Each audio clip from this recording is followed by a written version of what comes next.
Hey guys, Gamergregger here, and today I am excited because I'm going to be going over my Wii collection.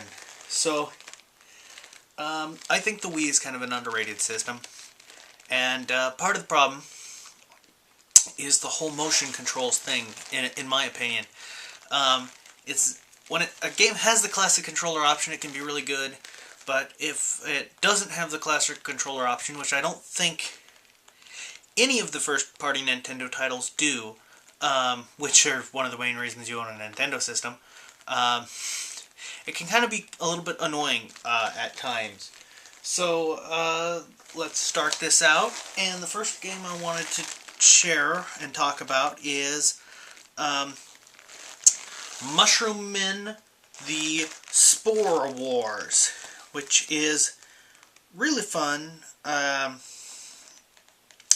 If you haven't checked it out, check it out, because this is you don't actually hear a lot about this game for the Wii, but it's really worthwhile. It's one of the, in my opinion, worthwhile titles for the Wii, and it's unfortunate it doesn't have classic controller support. But if you're looking to get a Wii, I would say this is one of the titles you should pick up for it. The second one is The Last Story, excuse me, and that does have a classic control option. Really good RPG and or JRPG really, and the other one I'm kind of looking to get is not Xenoblade Chronicles, and I don't know. It's RPGs on the Wii. It's kind of an interesting market, I think, and I think this game it's coming out towards the end of the life of the Wii. You know, it just came out fairly recently, and it might be. I don't think it's the last game I'm going to get for the Wii, because I think it's going to be, the last game for me will probably be Kirby's Dreamland Adventure when I pick that up. But this is a good one, and it's definitely worth checking out if you haven't. Haunted House, that my case is kind of beat up here, but Haunted House is an alright game. You go around kind of in a little haunted house, and you have to light your little candles, and or the batteries on your flashlight die or whatever. That aspect of it I find a little bit annoying, that you can't just walk around and do your thing. You have to keep on worrying about your resources all the time, which I understand why they do it, but to me it makes the game a little bit annoying.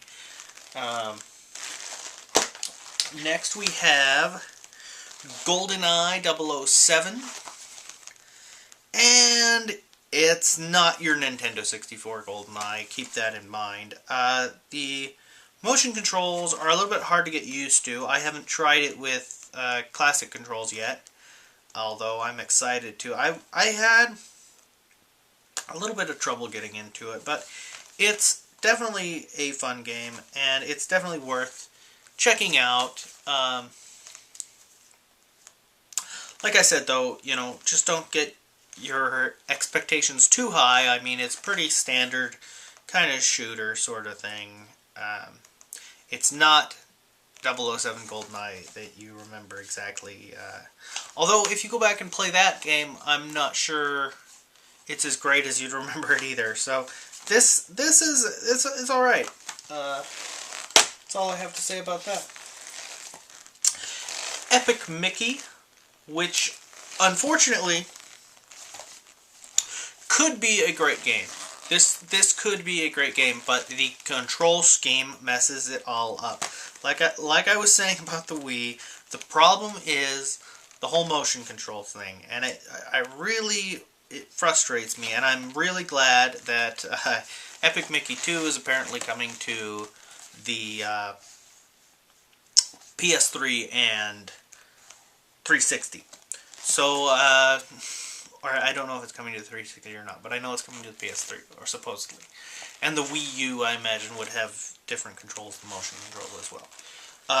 But it's a fun game. It's a nice story. It's not what you'd expect from Disney, but the controls for me just messed it all up, and I was disappointed. I was very disappointed, actually. Farrokh, I haven't had a chance to pop this in yet. Basically, I saw a couple of these Atlas games made by Atlas for pretty cheap, and I enjoy Atlas, what they do. So I picked them up. I think this used to be a PlayStation 2 game, and it became a PlayStation. No, I'm sorry, a Wii game. There was a few PlayStation 2 to Wii ports, and one of the ones I'm kind of looking for actually is Manhunt 2, because it's a weird title to port to the Wii. Let's see, next here we have Need for Speed Pro Street, which, it's not a great Need for Speed, again, you know. I don't know if the other versions, I know it was on the other systems, I think, at least I know it was on the PS3. Like, I don't have a 360, so I'm not exactly sure what things ended up on it, but I would imagine it ended up on the 360 as well. Need for Speed Pro Street, it's a track racing game, and the annoying part is kind of, you don't turn with your thing, you tilt which I don't like. You don't even go like this, you go, you know, like this, that's not like driving a car, really, I don't think, but it's okay. I had fun with it. It's not bad by any means, but it's not a AAA kind of game that you would expect from EA, you know. So, you know, it's kind of a offshoot of the Need for Speed series, almost, I'd say.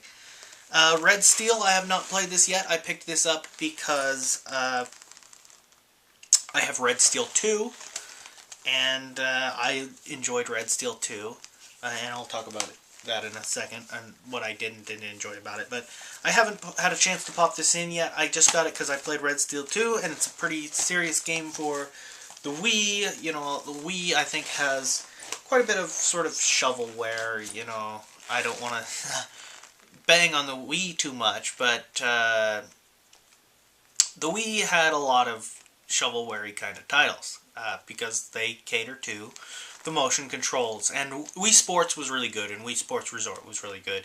But I think a lot of the other games like that, they kind of take advantage of the fact that the Wii has a motion controller, and they overdo it a little bit. The next one is Super Mario Galaxy, and I need to pick up Super Mario Galaxy 2. This is a great game. This is a great 3D Mario game. The problem, like I said again, is the controls, and the controls in this one aren't that bad. They could be much worse, but you know, they're not too hard to manage, and it's a fun game to play, and it's worth dealing with it. But like I said, I'd rather not have to deal with it. So